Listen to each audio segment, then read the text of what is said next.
Hi, and welcome to CSCI 100 Intro to Programming. We're going to go over Chapter 1 in this video. Chapter 1 is a lot of concepts about computers. For some of you, this is going to be a lot of review. You're going to go, gosh, is this what the class is going to be like? No, I promise you, we will start coding. But it's really important for those intro students that don't have a lot of basis with computers to understand how the computer works, to understand how bits work, understand the hardware and the software before we really get started. So Chapter 1 doesn't have a whole lot of programming in it, but it is going to kind of cover the basics of how a computer works, and we're going to get your development environments installed and make sure that those work. Let's get started. The first concept I want to go over is the difference between hardware and software. Some people may not really understand how the difference between those work. So when we talk about hardware, the way I like to think of it is hardware is something tangible, something physical, something hard. You can touch it. Your monitor, your CPU, your laptop, those are hardware. They're physical devices that you can touch. Now, you may not have broken open your computer and looked at the CPU, but if you did, you would see that the CPU on your computer is just a little bit, it's about 1 inch by 1 inch, and it's a little tiny square, that holds the brains of your computer. That does all the processing for your entire computer. And again, it's hardware. It's a physical item that you can touch. Your CPU, or central processing unit, is the thing that's the brains of your computer. When computers were first started and we first started working with them, you would have like the Enox computer, which is huge. It's 100 feet long and 10 feet high and 30 tons. I mean, it's a huge machine. When you look back at computers of those days, and you could see they fill an entire room. We've gone from that into the same processing power in a little 1x1 chip. Pretty impressive. So that's your CPU. When we talk about the CPU, or the brains of the computer, the actual chip, that's what we're referring to. It's the thing that does all of the processing, the thing that takes data from one point and puts it to the other, stores it in registers, and moves on. Okay? When we talk about memory, there are 2 different types of memory, and it's very, very important that you keep them straight. The first is what we call main memory. This is going to be the RAM that's on your computer, the random access memory. You don't store things there. Those are the things that only work while the computer is running. So if I have my computer running a piece of program and I haven't stored anything on the disk, all of that processing and moving around of data, that's all going on in the main memory. That is very, very different from your hard drive, which we also like to call memory, but in that case, those are going to be your disk drives, your flash drives, maybe storing onto a disk, onto a CD, or a DVD. These are different things. These are secondary storage, and that's where we store data so that if we have a power failure, if the computer program stops and then starts back up again, we want to store that data. We're going to be getting into file I/O, which is being able to store things to secondary storage, in a couple of chapters. But for right now, all of our work is going to be done on the main memory. We're not storing anything on a file. You can't go and find it on your C drive until we start storing to secondary storage. Okay, so difference between main memory and secondary storage. The main memory is where the processor is going to be storing data while programs are going on, as opposed to secondary storage where it's saved on your hard drive. The other thing about hardware that we like to talk about is our input and output devices. I like to think of them as input devices are any way that you can tell the computer something. An input device can be your keyboard. It can be your mouse. It can be a scanner where you scan a file in. And it can be your webcam, like the one I'm working with right now, that's going to take video in, touch screens, things like that. Those are all input devices. Your output devices are things like your monitor or your printer, or even your flash drives that you're storing data onto those, taking them from the main computer and putting them into a device of some type. So these are things that take information from the computer and give them back to you, output. The computer is outputting them. So the difference between an input and an input device gives information to the computer, an output device takes information from the computer, input and output. These are different versions of hardware that we talk about. Software, on the other side, is the programs that are created and then run on the machine. You cannot tangibly touch a piece of software. It's code. It's written in code. And in this class, we're going to be writing in Python. So it's the code that you're going to be writing in Python. That is software. Software can be your operating system. If you're running on a Windows machine, a Apple machine, an iOS machine, an Android or a Linux machine. These are different ways of operating system software. So the operating system in a Windows machine is a little bit different than the operating system on a Mac. As you probably know, if you have a piece of software that runs only on a Mac, it's not going to run on a Windows machine. And when you download a piece of software, like we're going to be downloading our Python, you have to get the one that's correct for your operating system. Now, you can make a piece of hardware and you can install either operating system that you want. So I can pick my CPU and my RAM and my disk drives, my input and output devices, and I can put them in a Mac, and now it's running an iOS operating system, or I can put them in a PC, and it's running the Windows operating system. So your operating system is that piece of software that runs the basic operation of the computer. We also have things that are called utility programs. This would be your file explorer, being able to look through the programs there, your virus checker, your disk cleaner. These are different pieces of utilities that help your OS run better. So if we just had Windows, but we didn't have a way to look through the file system of Windows, it'd be kind of annoying. We like to look through our file systems. So these are utility programs. This is even things like your notepad or your calculator. These can be utility programs. They're automatically installed when you install your operating system, and they help your computer to run better. Then we have something called software development tools. This is where we are getting into it. We are going to be using a program called Visual Studio Code, which is a program that is designed to help you write software. Now, you can usually write your software in Notepad, in any text editor that you want. However, that's annoying. We'd like to avoid that. Visual Studio Code, along with any other software development tool, is going to help you to write your code better. It's going to give you IntelliSense that helps you to make sure you're spelling things correctly. It'll warn you when you're going to have compile errors. And we like to use programs that make our job as a software developer better. So we're going to be using Visual Studio Code. You have the option, if you want to use different software development tools. I like VS Code. There's a couple of different reasons. Mostly I like to use LiveShare with my students. But if you are an Eclipse person and you really want to use Eclipse, or if you really want to use other pieces of software, that's fine as well. Visual Studio. They're out there. There's a lot of different options that you have. In this case, I'm going to encourage, as an intro to class, to have you start working with VS Code.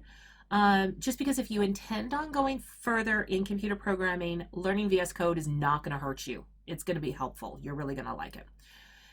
Other things that you have in software, any of your applications, your Microsoft Office, your Microsoft Word, any of the games that you buy, your browsers, your Google Chrome or your Microsoft Edge. These are all applications. These are all the stuff that you use. You don't usually use your disk clean program all the time. It isn't necessary. You don't have to. The operating system does a lot of it for you. But normal users use these applications all the time. And as a programmer, we're going to start building things that other users could use. As this is an intro class, we're probably not going to get really excited. Don't get excited. We're not going to do a Call of Duty game in Python in 8 weeks. But we are going to start introducing you to the concepts of how to program and the base things, assuming that you want to continue on in the programming design. If you want to keep programming, this is something that you're going to need to know how to use. Okay, so difference between hardware and software. The next concept that we want to get into is how data is stored. It's really important. Programs or computers store data as bits. A bit is simply a yes or a no, an on or an off, a little switch that is either a 1 or a 0. A 1 means it's on, and a 0 means it's off. It's okay. That's how bits are. It's a binary digit. Binary being 2, base 2. It's a digit in base 2. We generally talk about things in base 10. So we have our tens, our hundreds, our thousands. You remember back to your math class recognizing we're in base 10. Computers store everything in base 2. Base 2 is either on or off. So everything in a computer is stored as a bit, either on or off. We can use that to store pieces of information. A byte is 8 bits of data. So there are 8 bits in a byte. And everything in memory and computers is stored in groups of bytes. You will hear that your computer has X number of gigabytes or megabytes of data. In this case, a byte is 8 bits of data. We use that to hold a number up to 256. We can also do larger numbers if we want more than 256 by putting a secondary byte together with a first byte. So now you have 16 bits of data. When you think, how can I store a number 250 as a byte? Okay, so I have a couple of images up on the screen. 2 to the 0 is the number 1. 2 to the 1 is the number 2. 2 to the 2, second power, is 4. 2 to the 3 is 8. 16, 32, 64, 128. When we look at a number like 1001101, we read it the same way that we read in base 10, where the largest digit is the largest base 2, so our 128. In this case, we have a 1 saying, yes, there is 128 as part of our number. Then we have a couple of zeros, so that means our 64 and our 32 are off, so we're not going to count those. But our 16 is on, so we're going to have a 16. Our 8 is on, our 4 is on, but our 2 is off, and then our 1 is on. So we have 128, 16, 8, 4, and 2. I'm sorry, 8, 4, and 1. Add all of those up, and this number is 157. That's how numbers are stored in bytes. So a single byte, 8 bits, is going to store numbers up to 256. You're probably going, how do I get 256? Well, you actually don't. You get 255 because 256 would be one more digit over, and then everything else would be zeros. So 255.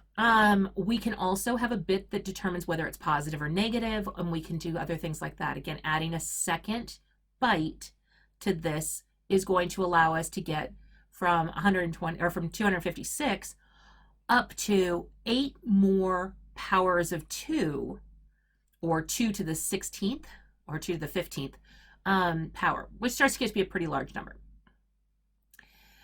These are numbers we're talking about so far, and we haven't mentioned anything about characters. Characters, like an A, a B, a D, are also stored as letters. And ASCII, which is the American Standard Code for Information Interchange, ASCII came up with a list of numbers to represent letters. So when we talk about numbers and letters, the letter A is the number 65. Lowercase a is the number 97.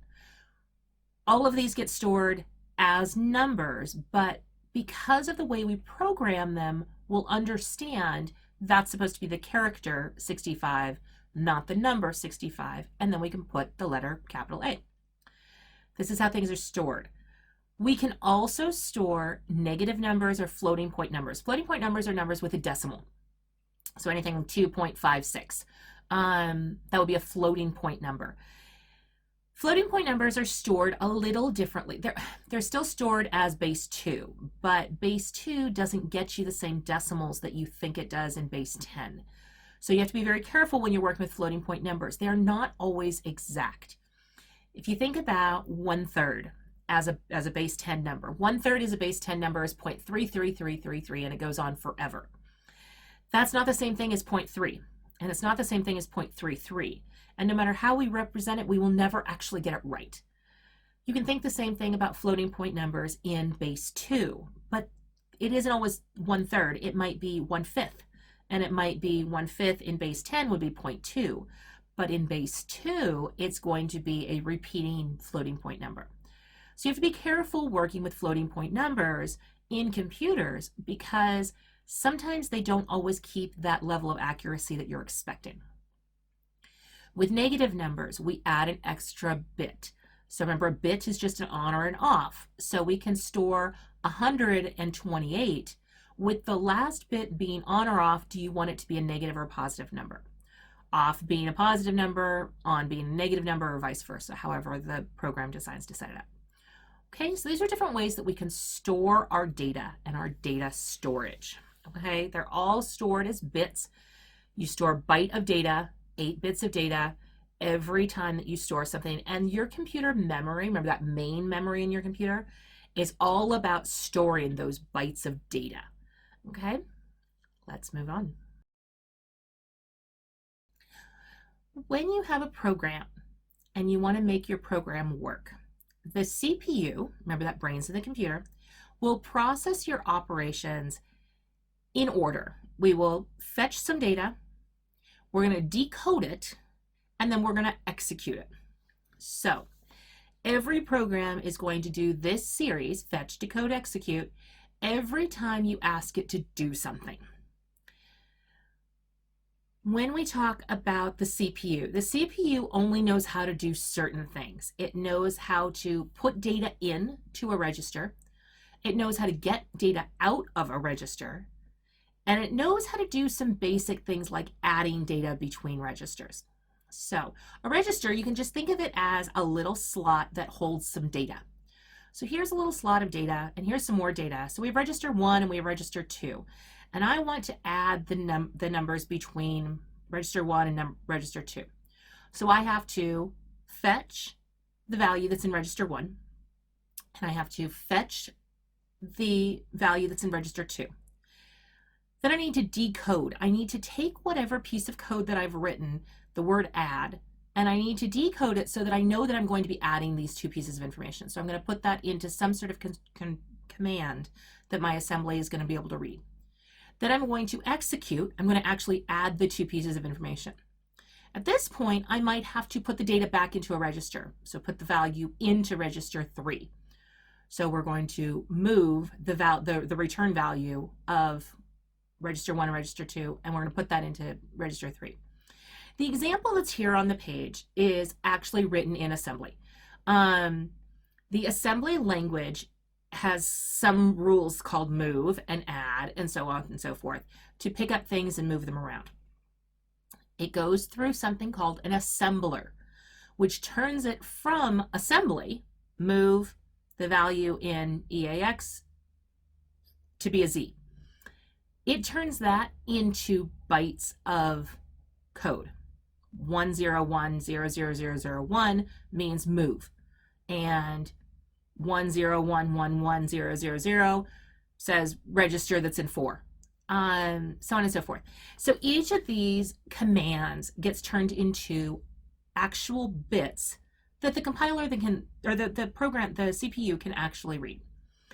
This is an assembler. It takes data from assembly language and turns it into machine code so that the CPU can actually read it. There are programmers who write in assembly. Not really my cup of tea, but there are people who do it. You can write in assembly, and you can control every single movement that happens with your code. However, in this class, we're not going to be writing in assembly. We're going to be writing in Python. Python is what is called a high-level language. We have a language called Python that we're writing in technically some version of English. It's Python, but it's mostly English that you can read. It's easier to read, easier to program. Then we have something called a compiler. And the compiler will take that Python language and convert it from Python into assembly. Remember that assembly with the moves and the adds and the registers. The assembler will then take it from assembly and turn it into a machine language.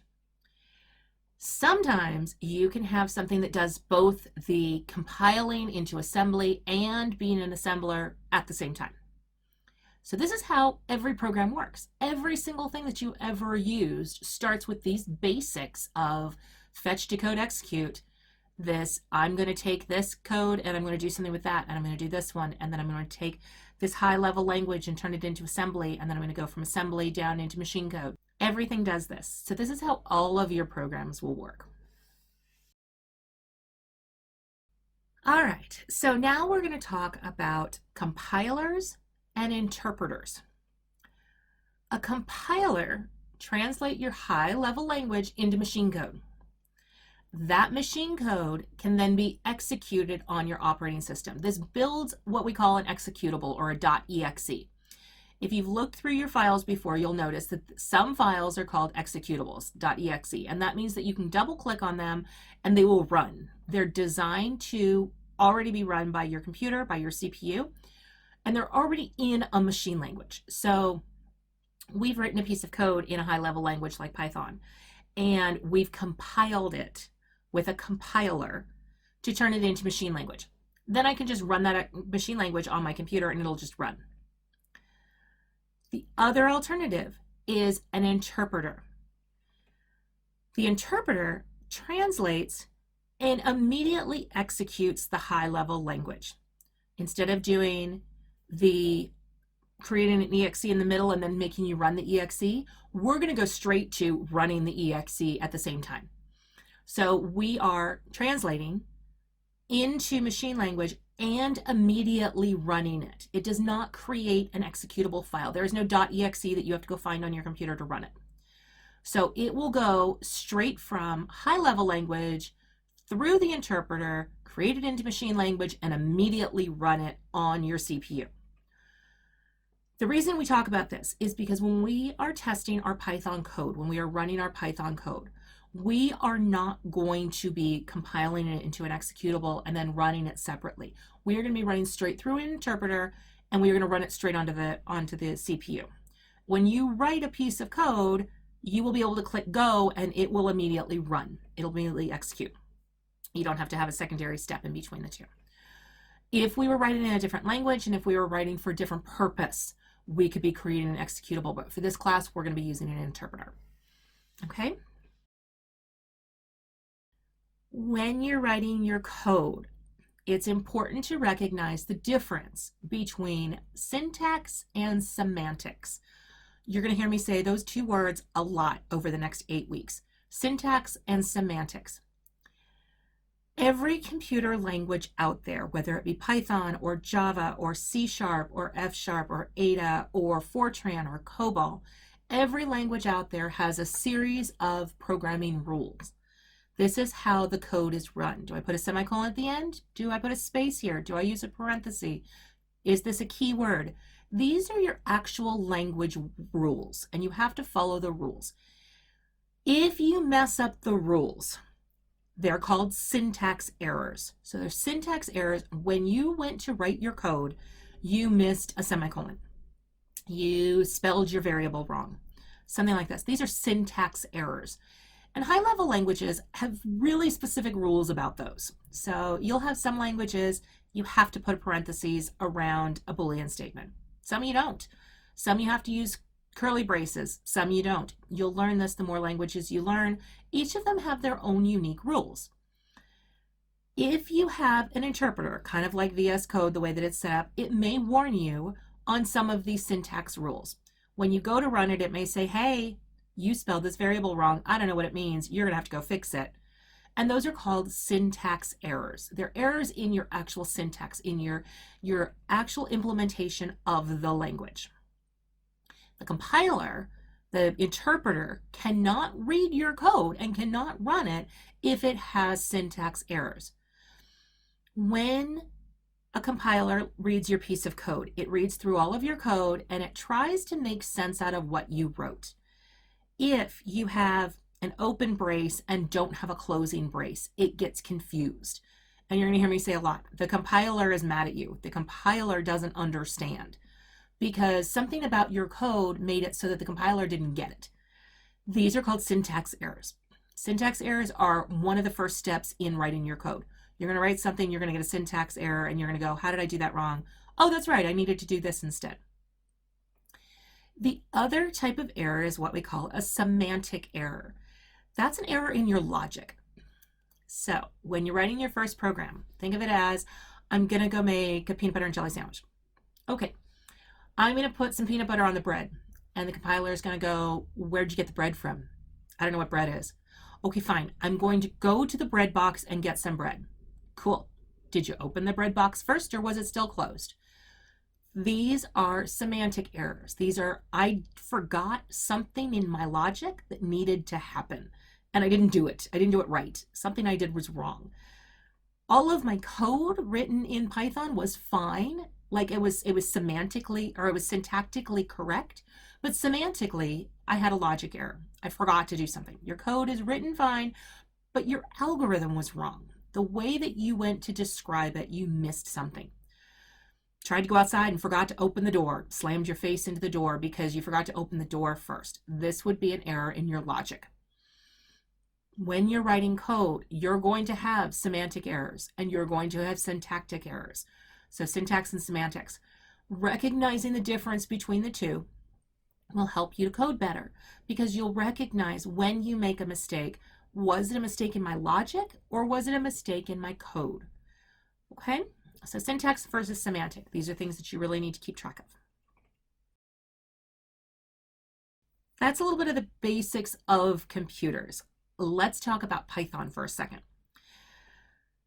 When you write in Python, there are multiple things, and we're actually going to be using both the idle program and VS Code a couple of different places. Idle, which is your interactive development environment to allow you to run scripts quickly. You can open up idle, and I'm going to show you in just a second. We're going to switch over to actually looking at a screenshot of using idle. We're going to use idle when you just want to call a single statement. You just want to see if something works. You don't need to save it as a file. You don't need to turn anything in. I just want to go play for a minute in idle. Open up idle, and you can just immediately start writing code, and it will immediately start responding. So calling single statements, you don't need to save anything. If you need to save it, if this is something that you need to turn in, if this is part of an assignment, if you want to come back to this later, you're going to want to write it in a file. And we're going to have you work on VS Code. Again, if you want to use one of the other editors, you are welcome to, but I'm going to assume you're using VS Code, so just go with it. Either use VS Code, don't, it's fine, but don't be surprised when I keep referring to it. We're going to open up VS Code, we're going to create a file, we're going to write some statements, we're going to run the code, we're going to save the file, and we're going to turn it in. The thing I like about using VS Code is that you have something called IntelliSense. The code knows when you start typing kind of what you're trying to do. You told it that it was a Python file. So when you saved your file, you created a file called Hello World, and you gave it the py extension. Telling it that it's a py extension tells it that it's a Python file, and it knows it's Python. And it knows what the basic syntax rules of Python are. So it's going to yell at you if you try to break those. So the IntelliSense will give you some color coding to tell you, hey, you forgot to close your double quote, or you forgot a parenthesis, something like that. And it also helps you with your variable names. We'll talk about variable names a little further on. But when you do your variables, you want to have your variables be useful. Like I don't want to have a variable X. I want to have a variable that says this is my name. So I want to call it name. Or I want to have an age, or I want to have a phone number. And this is going to have my IntelliSense be able to tell me with the naming if I spelled the name correctly. So that's one of the reasons we like to use Python. Okay, so as you can see, I'm using a Windows machine. If you have a Mac, it's going to look a little bit different. Couple of things that you can do to open idle. You can come to your Windows, you can scroll down to Python. I have 3.6 and 3.7, so I would go to my 3.7 and select idle from here. And it'll pop up looking like that. You can also come to the search bar and type in IDLE. And again, I have 3.6 and 7. I'm going to go ahead and open 3.7s. And it's going to look like this. This is your idle interpretive shell. Again, if you are saving something, if you want this to be something you turned in, you're not going to be using idle. But for just really quick entries to make sure that your Python's installed correctly, everything's fine, this is actually part of your first homework assignment, you're going to open up idle and you can type in code. One of the easiest methods that we're going to learn in Python, which we'll get into in the second chapter, is the print statement. So it's always good to do your hello world. Almost every class I've ever taught, every class I've ever gone to, every class I've ever taken, we do some semblance of a hello world. This is your way of telling the computer, yes, I am set up. I know how to do the most basic thing. I can print out the words hello world. In this case, in Python, we use a method called print. And I put the first parenthesis. Remember that IntelliSense I was telling you about? IntelliSense tells the computer, hey, I'm about to use the print method. And it's like, cool, I know what the print method is. This is some stuff you might want to know. In this case, we only are going to use the first option, which is just the value of what we're going to print. We'll get into the separator and the end and the file later. But for right now, I'm just going to print. I'm going to put it in quotes because it's a text field. And I'm going to write hello world. And I'm going to close my quote and I'm going to close my parenthesis. Closing the quote and closing the parenthesis, very important steps. Don't forget to close your quote and close your parenthesis. So I say print hello world, and then I'm going to hit the enter button. And as you can see, it printed out hello world. That is exactly what I expected it to do. In this case, I could say 5 plus 3, and it should tell me 8 because it knows what 5 plus 3 is. These are some basic commands in Python that we're going to use. By doing this, I know that my Python is set up correctly on my computer. I know it runs correctly, and I can run some basic commands. So again, your first homework assignment is going to cover some of this just to show you what it should be looking like. So when we want to get into Visual Studio Code, we can come to the Start menu, scroll down to Visual Studio Code, and click on it here. Or we can always come to the search bar, into Visual Studio Code like that, and have it pop up. When Visual Studio Code pops up the first time, sometimes there is a untitled one that starts as a plain text. It doesn't matter. Okay, so we start out with untitled. In this case, I'm going to open a folder because I think it's really important to keep track of all of your code when you're doing homework. So I am going to create a new folder or open a folder. I can always just do a new file and create a new file. But in this case, I do want to keep things in a folder. This little button here is your File Explorer. So this opens and closes to make the File Explorer. These things go across. We'll get down to the rest of these later. And I can open up a specific folder. If I do not, if I just want to open a file, I can go to New File and it'll just create one here. But I really want that file to be something that I've saved, and it's going to be a .py file because I need it to know that it's Python. So I'm going to open a folder, and then go find folder. In this case, I can make a new folder, and this can be chapter 1. I like to keep everything on my OneDrive, so it's really important for me to keep things there. So this is my CSCI 100 class, and I can just do chapter 1 as my folder. Select folder. And it will open that folder for you and any files that are inside of it so that they're all saved in the right place. Now, when I create a new file, it's going to ask me what do I want to call it. And I'm just going to say hello world.py.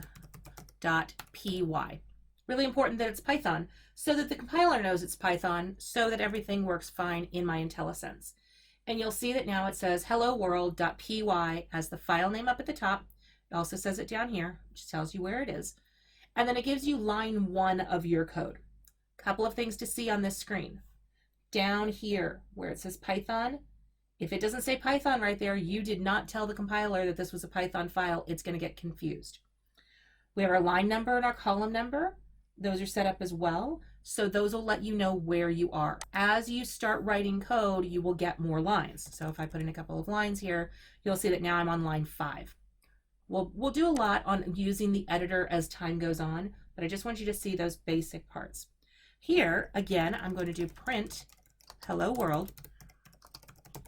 But in this case, I want this to be in a file as opposed to just in my idle. So I'm going to do that.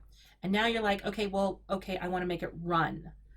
Lots of options for making it run. The first is your regular debugger. So you can just run and debug your Python, which is just clicking the F5 button. If your Python is set up correctly, this will work beautifully. It may ask you which debug configuration you want. In this case, I want it to be a Python file. It'll come down here, it'll open my interpreter, or open up my terminal, and it will print hello world. Yes, it will also print all of this other stuff as well. This is the directory it's hanging out in. This is telling it it's running Python, but it did run hello world. That was important. You can also use the right click button and use some of the other options of running the current file in the terminal, running a selection in the terminal. I can select just this section, right click and say run selection, and it'll run it similar to what it looks like in idle. So you can see it's got the three arrows here. This is the piece of code, and then this is what printed out. So being able to use both Visual Studio Code and idle are very important. I hope that you can get through this part by the time you finish chapter 1, because starting in chapter 2, you're going to be creating files and submitting them as part of your homework. Okay, let's go talk about your homework. All right, chapter 1. There are a couple of homework assignments that I want you to do for chapter 1. I could make you just go do all of the problems in chapter 1, but I want to get started on chapter 2, so we're not going to do that much. First thing I want you to do is exercise 2. You need to make sure that you installed Python correctly. So you want to be able to open up idle, which is your Python interactive development language environment, and be able to type in print, this is a test. You're going to hit the enter button. And the sentence should print out underneath that, this is a test of idle. Then you're going to screenshot that and paste that into the file that you're going to submit. So you're going to open up Microsoft Word or some sort of text editor, and you are going to paste in your screenshot telling me that you opened up idle, and I typed in this, and it printed out correctly. That's going to let me know you installed idle correctly. This is in the book, so if you have the textbook, it's exercise 2 in the textbook, so this is what anybody would do. It's not just me making this up. So you're going to want to let me know that your idle got installed correctly for exercise 2. Exercises 3 through 5. Okay. Again, you can save all of this in the same file and submit one file. You don't have to make a bunch of different files. In this case, you are going to do 3 and 4, which is converting from decimal to binary and converting from binary back to decimal. So remember when you're reading, and this is just, I want to see if you can read a binary file or binary number and you can read it back. So when you're reading, remember reading from right to left, you're going to be doing the 1, then the 0 means the 2, so there's a 0 for that, then the 4, then the 8, then the 16 is a 0, and the 32 is a 1. So I'm going to add all those up so I can read the binary. So go convert from your decimal, 45, to your number, and then back. And so if I have a number, I'm going to subtract the largest power of 2 first. If I have the number 164, I can get down to 128, but 256 is going to be too high. So I'm going to subtract 128. What's the difference? 36, okay? What's the next number that is less than that, that's a power of 2, that's the highest of those numbers? Well, that's going to be 32, so on and so forth. If you have a calculator on your computer, you can set it to programmer view, and you can be able to change it from binary to decimal and back and forth. Or you can use the internet to check it. I want to make sure you recognize you're not going to be doing a lot of this. I just want to see that you can change from binary to decimal and back and forth. Number 5 is writing your name in ASCII numbers. The ASCII character sheet is in your book. So you need to find that in your book, and it'll tell you what all the letters are. In this case, capital letters for all of my name would be 67, 72, 69, so on and so forth.